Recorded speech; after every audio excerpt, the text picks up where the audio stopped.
So this is our fourth conference, the possibilities of engineering, what you can do with the engineering degree.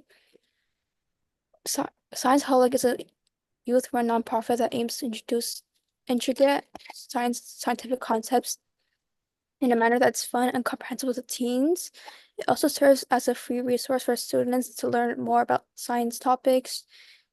It also strives for our teen readers and contributors to be critical thinkers, promote thought-provoking conversations. It provides various opportunities for students around the world. And lastly, we provide volunteer and leadership opportunities to those who want to help others. Now, for our guest speaker, we want to thank you for joining us and taking your time to join us. So she's a founder and CEO of a social enterprise organization called Lauriann STEM Club CIC that's like in the UK. Her organization was founded in 2021 and she has delivered outreach in like 5 schools and engaged with over 500 students. She's a STEM ambassador and advocates for STEM. She has over 5 years industry. She specializes in manufacturing the site projects. She has a passion for STEM and she enjoys volunteering in free time by like mentoring, giving career talks like different schools.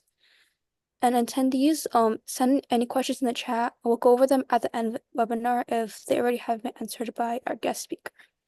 So now on to our questions. Topic 1, career. So question 1, how did you discover your passion in civil engineering?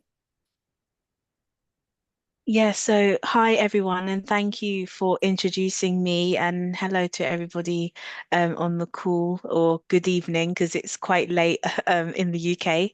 To answer your first question, how did you discover my passion in civil engineering?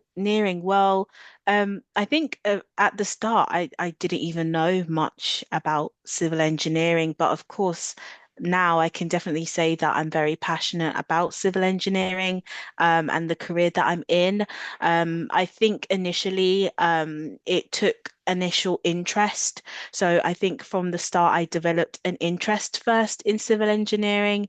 And it wasn't from a very young age. I'd probably say in secondary school, that's when I started to get an initial interest into civil engineering. And a lot of it just came out of showing my own initiative into engineering as a whole, to actually just research a bit more about engineering in terms of engineering career opportunities. And I just happened to find civil engineering as something that I thought I might be good at due to the type of skills that I had at the time in terms of I was really good at problem solving. I was quite creative. So it was mainly in secondary school when I started to kind of maybe have that initial passion for maybe engineering, doing a lot of independent research. I came across civil engineering and thought, I give that a go. A lot of my friends at the time were interested in kind of going into business or maybe into the sciences. But myself, it wasn't something that suited me. So I definitely wanted to, you know, research and see what other career opportunities were out there. And that's when I came into civil engineering. And I think definitely when I went into, higher education in terms of university and I went and studied that as a degree, I was definitely became even more passionate because I definitely just felt very happy and satisfied that, yeah, this is the pathway that I am meant to be taking. This is definitely something I want to do. And I was just very excited to just get into the world of work from that point.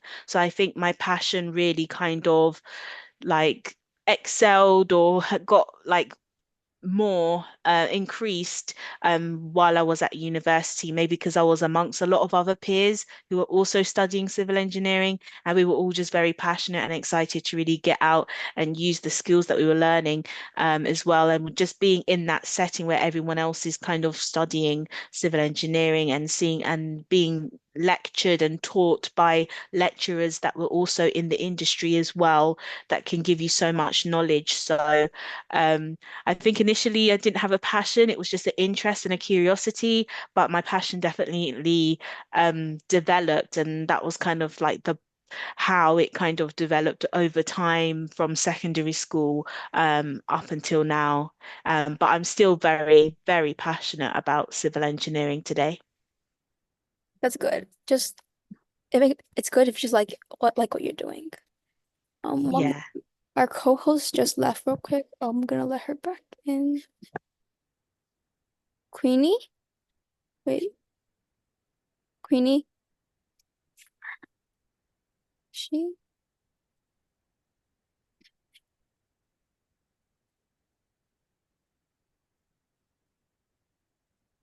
Queenie?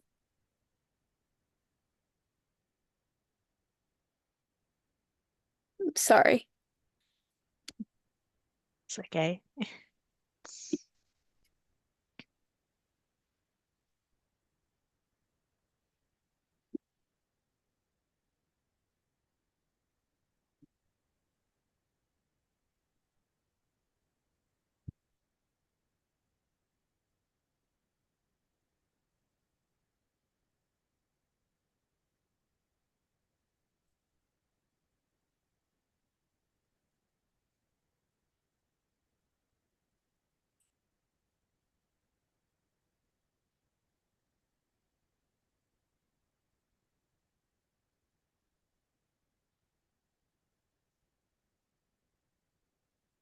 Mm,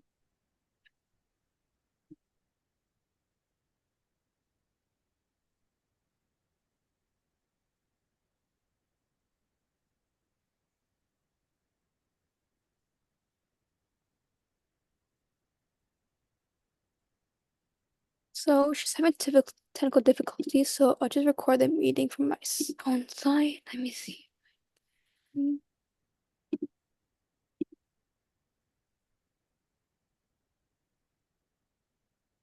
Oh, I'm recording. Okay. That's works too. Okay. So on to the second question. What did you do as a civil engineer?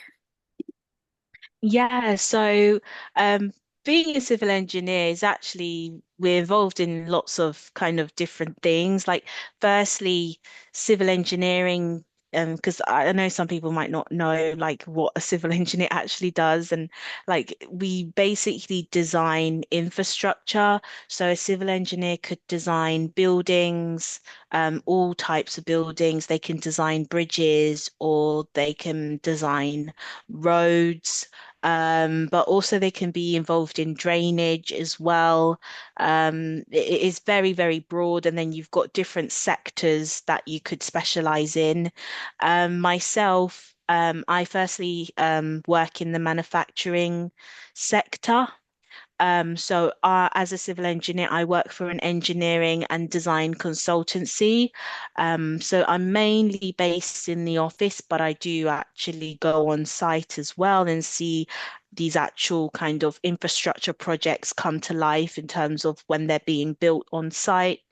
Um, I work in the manufacturing sector, so a lot of the projects that I work on are for clients that work in the manufacturing industry. So I don't usually get to design bridges or roads because I'm not really in that sector. I mainly design buildings, and because I work in the manufacturing sector, a lot of the projects we work on are industrial sites or manufacturing sites. So most of the projects that I work on is that I'm designing a building of some sort um, on a manufacturing site. So that could be like a warehouse building or any sort of industrial building. Um, that is what I do. But apart from designing, I also do costing. So I cost projects. I work closely with the client because I work for a consultancy type organization.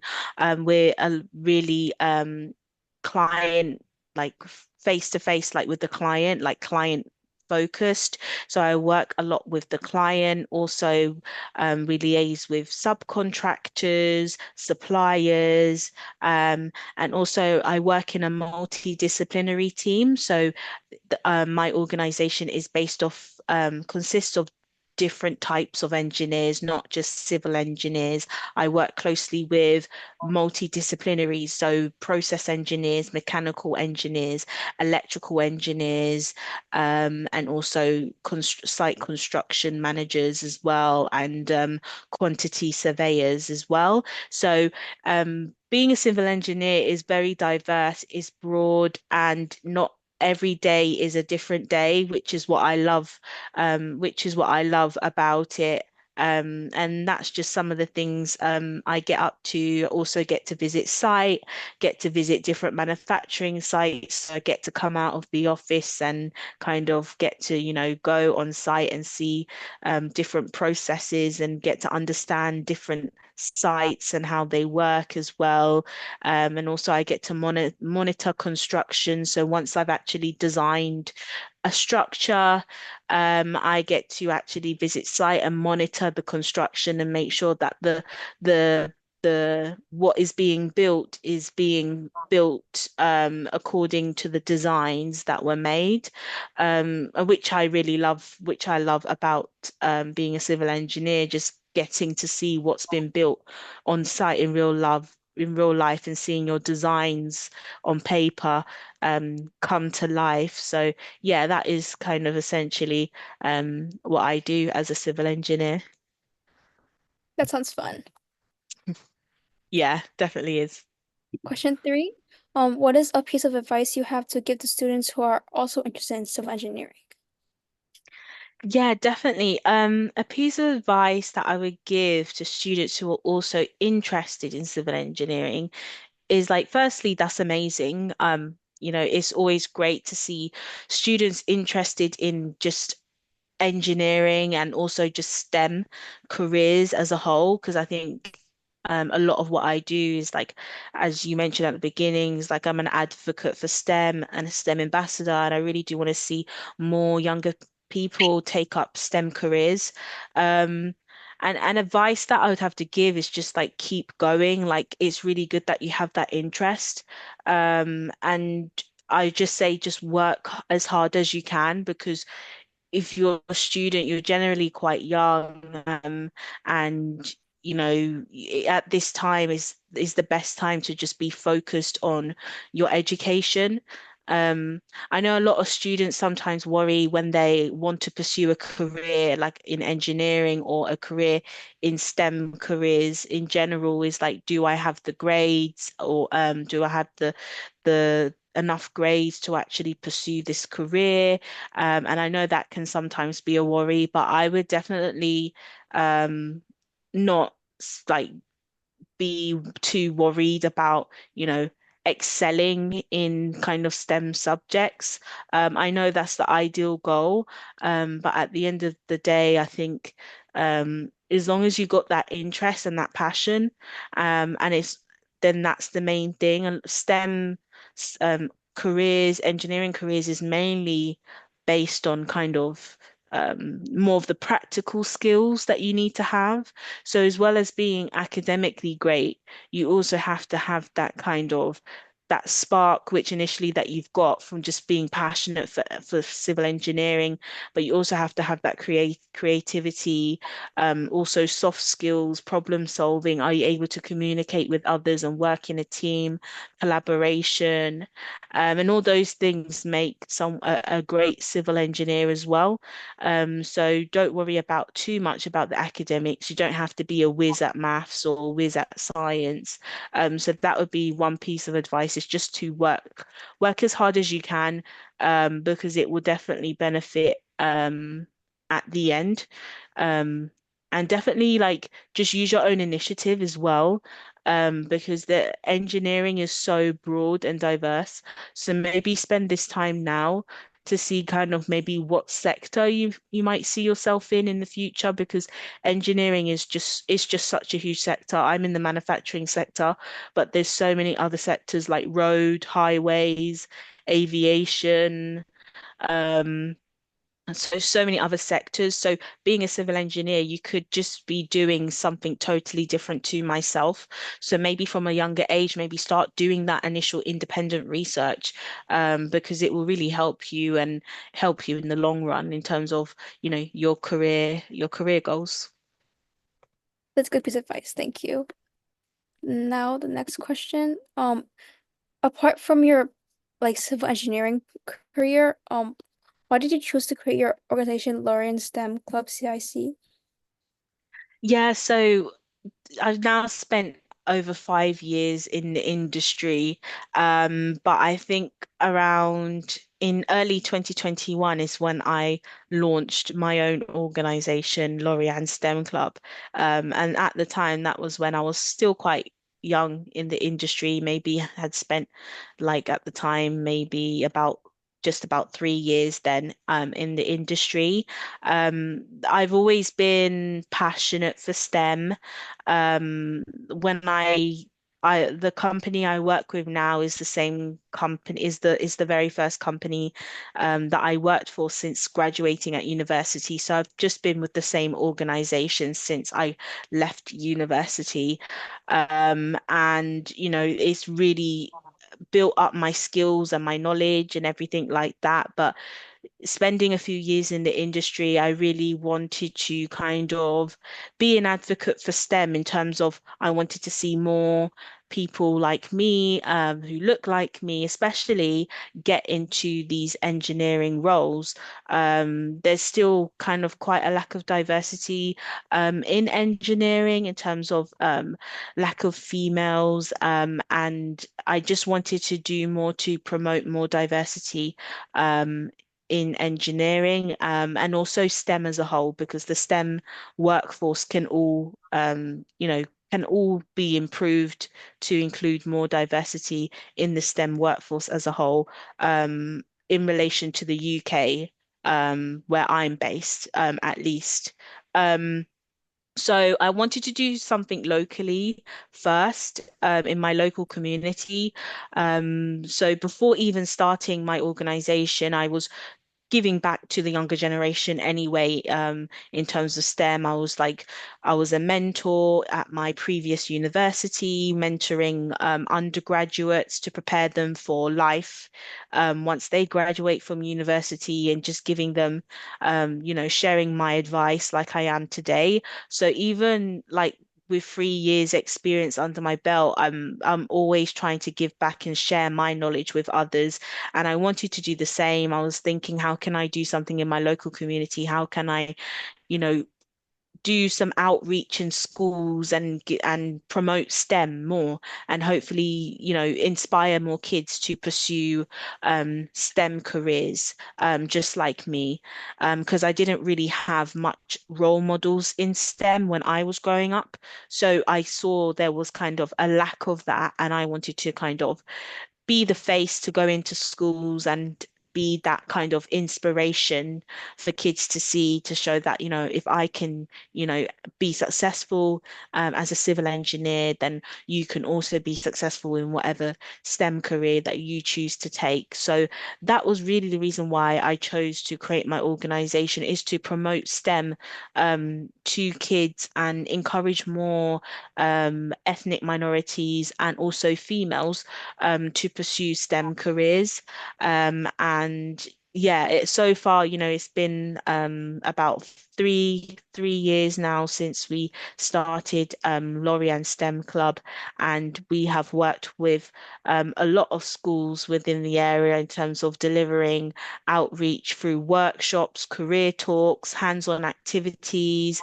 We've run after-school STEM clubs, and we've also hosted external workshops within the community and online workshops, and yeah, online workshops as well. But yeah, that's what really initially, um, the reason why I chose to create Lauriann STEM Club. A great reason. Now, question five. What is one of the most memorable times you've made as an organization CEO slash founder? The most memorable times. Wow, I think. Um, I think one of the most memorable times I've made as an organization founder probably has to be most recently. This summer term, we've just wrapped up our first after school STEM club program. I think at the beginning of the year, we were approached by a primary school within the community, with a request to run an after school STEM club. I know it's actually funny because the name is called Lauriann STEM Club, but we've never actually ran after school workshop or after school STEM clubs or anything like that. We mainly deliver outreach. So we focus on going into schools throughout the school day and going into schools and delivering workshops like during school hours. But after school STEM clubs is something we were meant to be moving towards in the near future as our goals, but we just had an amazing opportunity this year that we were approached, and we have now can say that, we've actually ran a 12-week after school STEM club program in a school for kids, and we've had amazing feedback. I've enjoyed it so much because running a small organization, I'm so hands-on. So I've really had to kind of spend a lot of time with the kids on our after school STEM club program, and just seeing how the kids were just so happy every week to be doing a new activity which involved STEM. And it's just spending that extracurricular one-on-one time with the kids after school, knowing that, their parents have put them in this program because their parents want them to gain as much skills and knowledge about STEM and about STEM careers. And I'm just hoping that, after the completion of our program, some of these kids do go on to do some great things in the future. The kids are very small, they're in primary school, but I think it really does start from a very young age to instill insights into STEM, because kids are so moldable from a young age, that it can really inspire them when you have external providers come into their school and, provide insight into these STEM opportunities for them. Okay, that's like a good reason, and like also a separate thing from aside from like just being a civil engineer. Now, question six, what was one challenge in pursuing your career? One challenge in pursuing my career.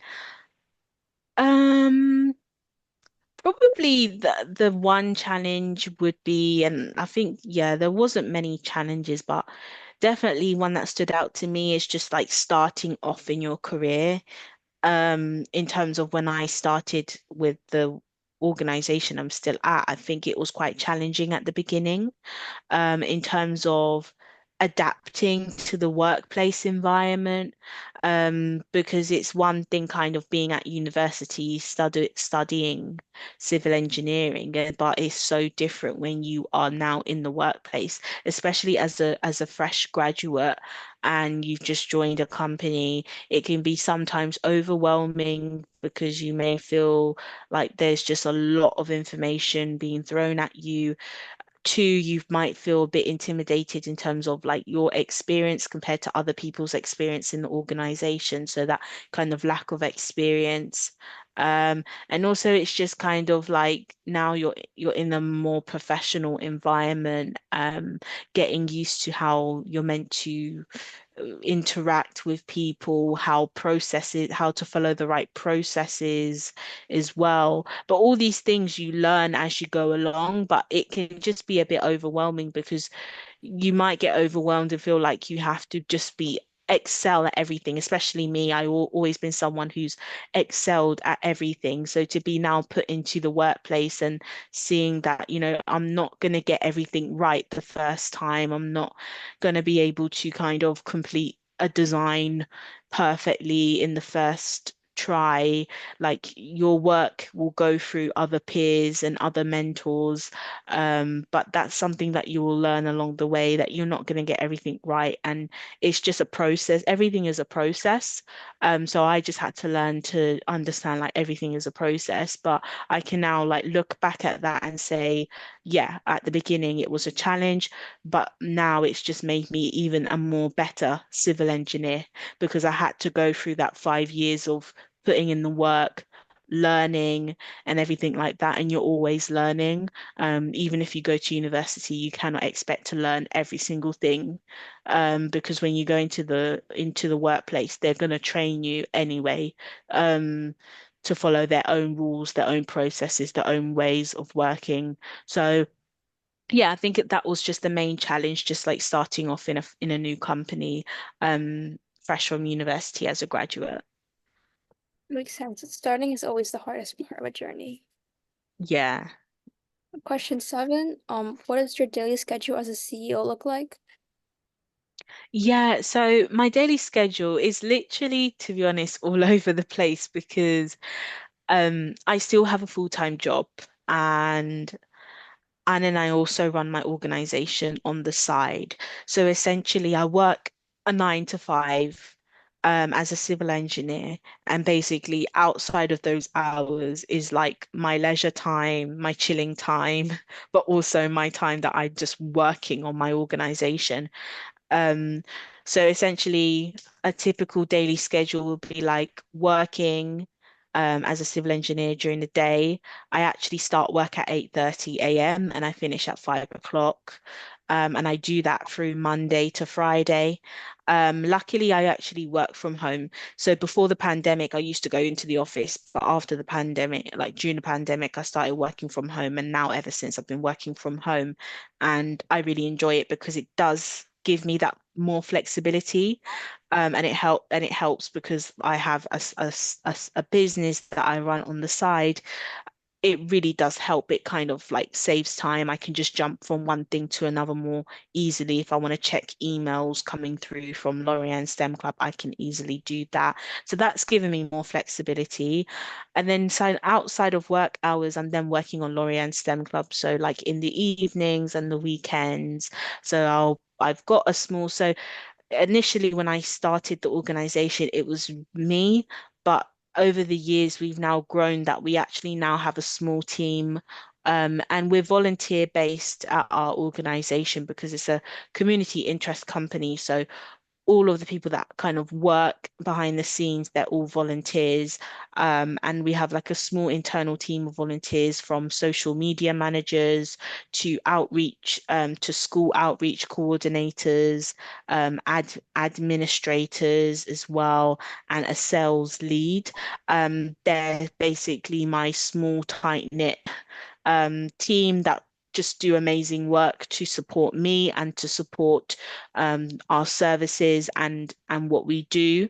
And generally, what I do with Lorraine STEM Club, I'll be either like sending emails to teachers, to parents, to any of our customers.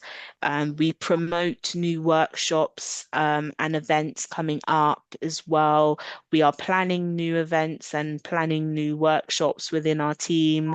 So it's constantly ongoing throughout the academic year, trying to see what workshops we can offer in schools, organizing different workshops and events, and things like that. So, and we're always planning and trying to see what more we can be doing in the community, what other services we can offer.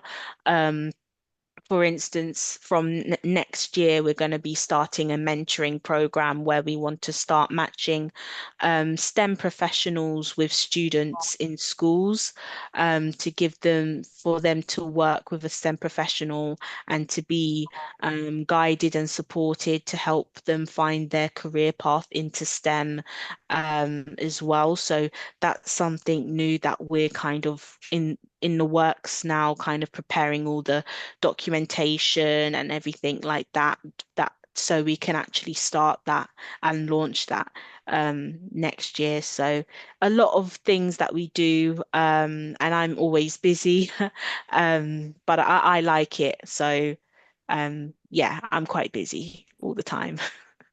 That seems great. Now on to topic two, academics. Question eight. What did you do in university prior to being a civil engineer? Yeah, so at university, I did go to university for 3 years, where I studied my bachelor's in engineering. So yeah, I studied engineering, civil engineering in university, actually, specifically. I studied civil engineering to become a civil engineer. I went to the University of East London, where I studied there for 3 years in civil engineering. One thing to mention is that I didn't really take a traditional route or pathway into university. I actually went to college prior to university. Um, Usually the typical route is that you go to secondary school, you do your GCSEs, and then after your GCSEs, you do your A levels. But it's after my GCSEs, GCSEs are compulsory in secondary schools. And then once you do your GCSEs, you actually can go straight into work if you want to. So GCSEs is the minimum qualification you need. But and then you either do your A levels or you can go to college before you go to university. So there's two different routes you can take. You can either do your A levels or go to college. I done my first year of A levels, but I failed my A levels, which is why I say like I have an unconventional route because I just don't want to tell. I definitely want to give people inspiration that your grades aren't everything. Like there's always a way to reach your goals. So I went to college instead after doing 1 year of A levels, and then I studied a electrical and electronic engineering course. Um, yeah, course in college, and then after college, I went to university and then studied civil engineering. So um, yeah, that was basically kind of my route into becoming a civil engineer. So I eventually did go to university and I studied civil engineering, and had an amazing time at university. Um, Worked really hard, met some great people on the course, had a tight-knit group of friends at the time.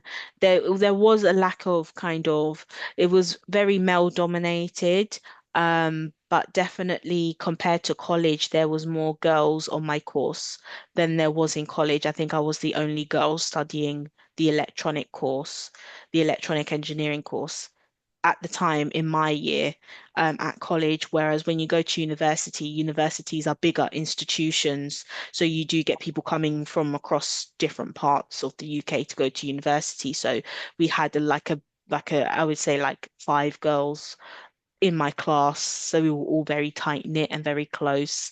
Um, but yeah, I got involved in extracurricular activities at university, um, and yeah, I really enjoyed it. I've actually also got 2 degrees. So I went to university.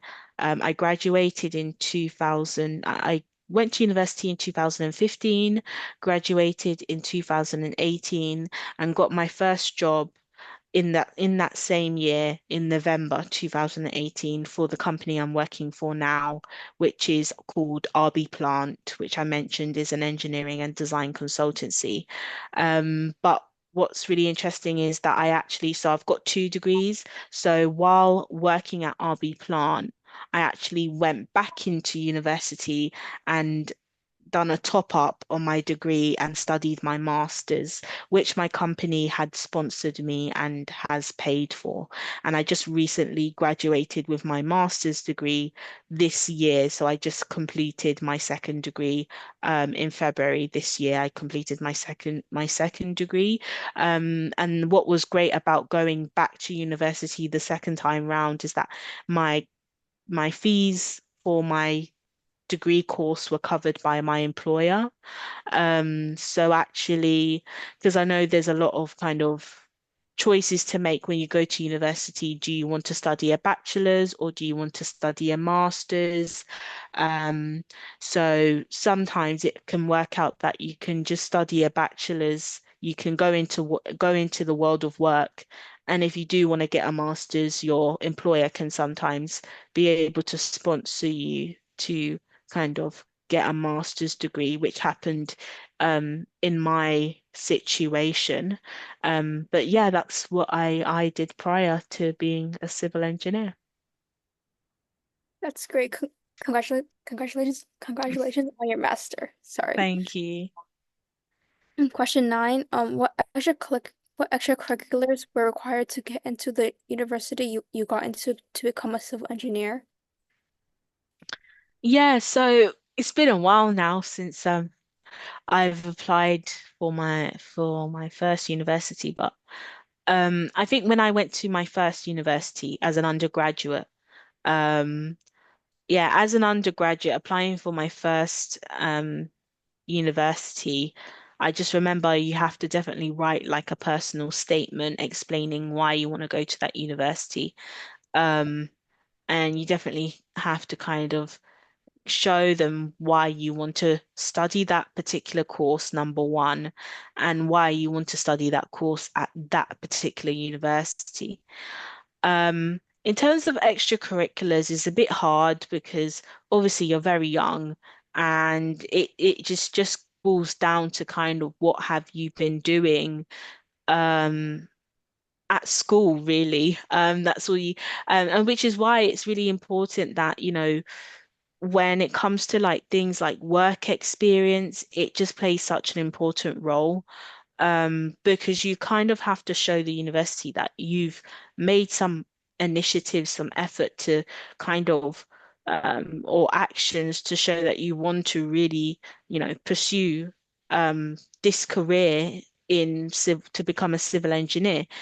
And what they're looking for is like, have you done any work experience or anything like that while you were at secondary school?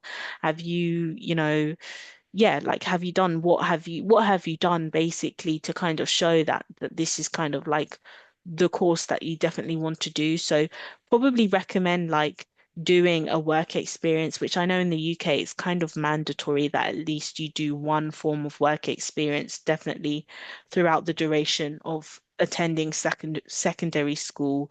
That's something that has to be like that you have to kind of do. It doesn't have to be related to what you want to pursue in university, but a form of work experience to show that um, you're familiar with the world of work, that you've not just not done anything.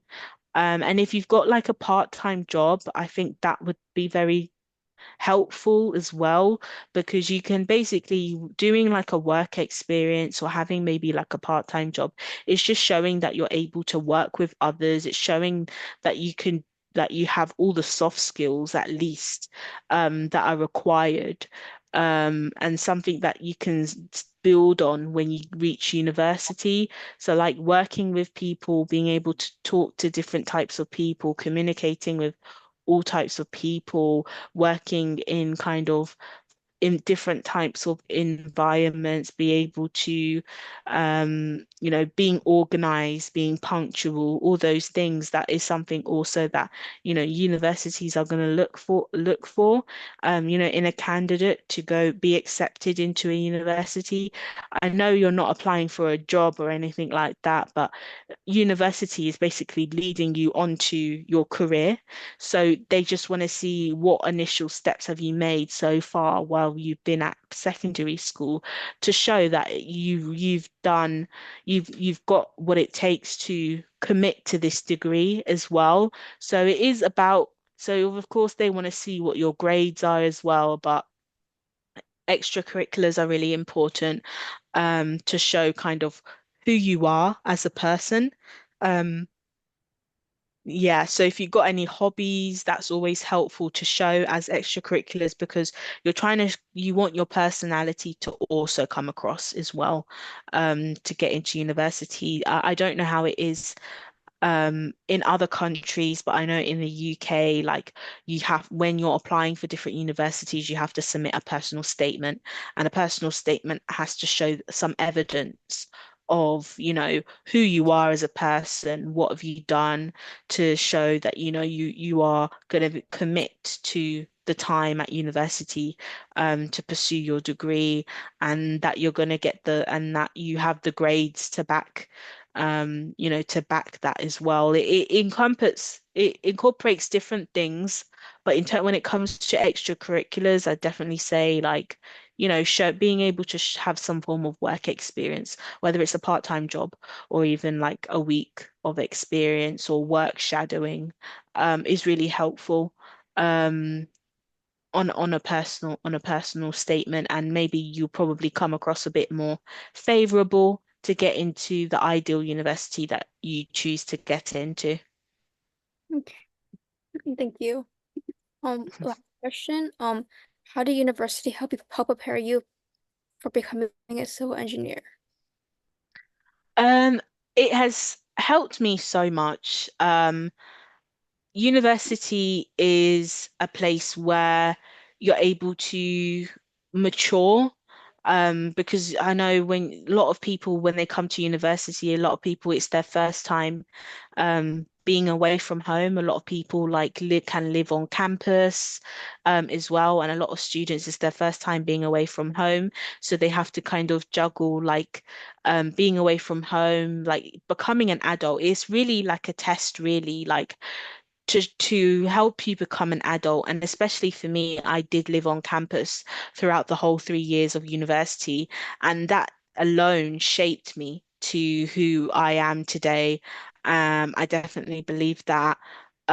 It's helped me prepare me to become a civil engineer through being able to work in groups and work independently.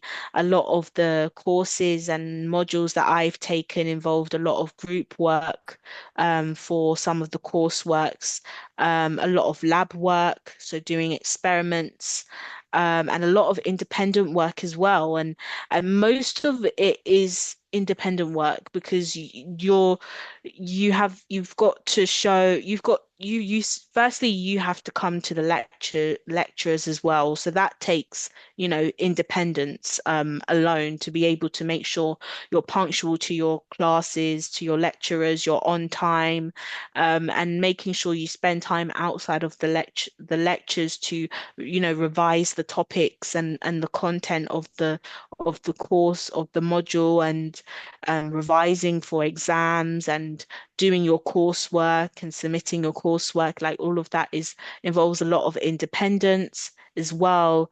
And then being able to work with others is really important. So it's shown me a lot of skills. It's definitely boosted my soft skills, and I always talk about soft skills, but it is so important.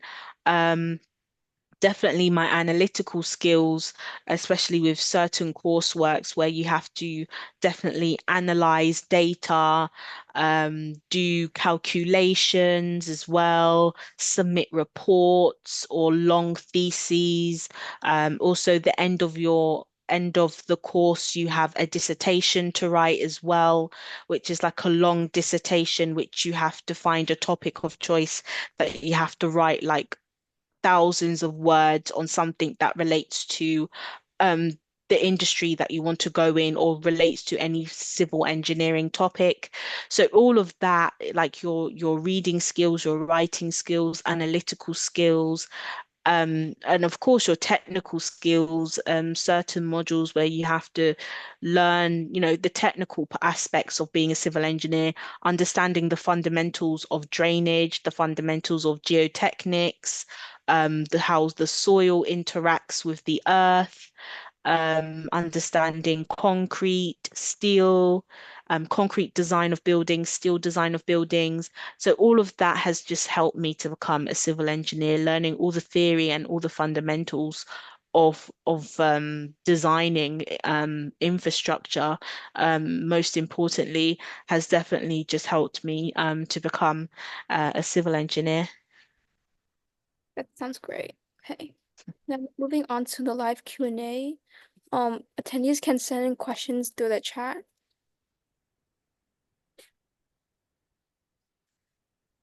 I have a question myself. How many talks have you done in schools? Yeah, so if I had to count, it's not much just because we're a small organization. So m most of like say half of the time that we've been an organization has been just like spreading awareness for the organization, getting our name out there. But in terms of schools, I'll probably say we've worked with about 5 schools so far, 5 different schools so far, where we've maybe done a workshop. It could be a career talk, it could be a project or an activity. Definitely can say off the top of my head, there's been about five schools that we worked with within the London Borough of Bexley, because we're based in Bexley and we operate in Bexley, and the schools that we engage with are all in Bexley. Bexley is just a town within Southeast London in the UK.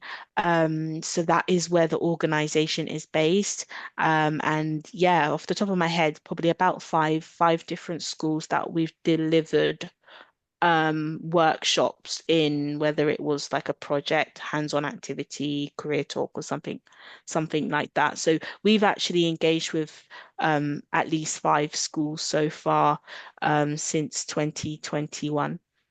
That sounds great. Out of the five, are like most of them positive or like negative? How the students react to them? Yeah, I would say definitely positive. I don't think we've had really any negative feedback actually. So the types of workshops we've done, like our very first school I remember is a secondary school called Bexley Grammar School. We delivered a engineering they had an industry day coming up, so they wanted external people to come in and deliver different workshops throughout the day because everybody was off timetable. So they were planning different industry activities for kids throughout the whole day. So we were booked to come in and do a full day workshop. A full day engineering workshop for year 9 students, and to do a full day IT workshop for year 8 students. So we did that, and they were involved in like some engineering design projects. We done a mixture of activities. We done like they made some mechanical vehicles. Done like an engineering kind of activity as well. We've delivered some science workshops as well in secondary schools where we do science experiments with the kids and teach them a particular science topic as well. So we done that. So yeah, it's a mixed bag really, but we've had feedback on all of our workshops, and so far the kids have really enjoyed it in terms of they found it fun. It's been educational, and the fact that because we're fully volunteer based, all the people that actually deliver the workshops on our behalf in the school all come from STEM professional backgrounds. These people are STEM professionals. They work in the industry at the moment, whether they could be an engineer, they could be a scientist, a doctor, any STEM profession. They give up their time to help support our organization, to really kind of just inspire the students. So I think students really enjoy that when they see people from industry come into their school. So yeah, so far we've had positive feedback.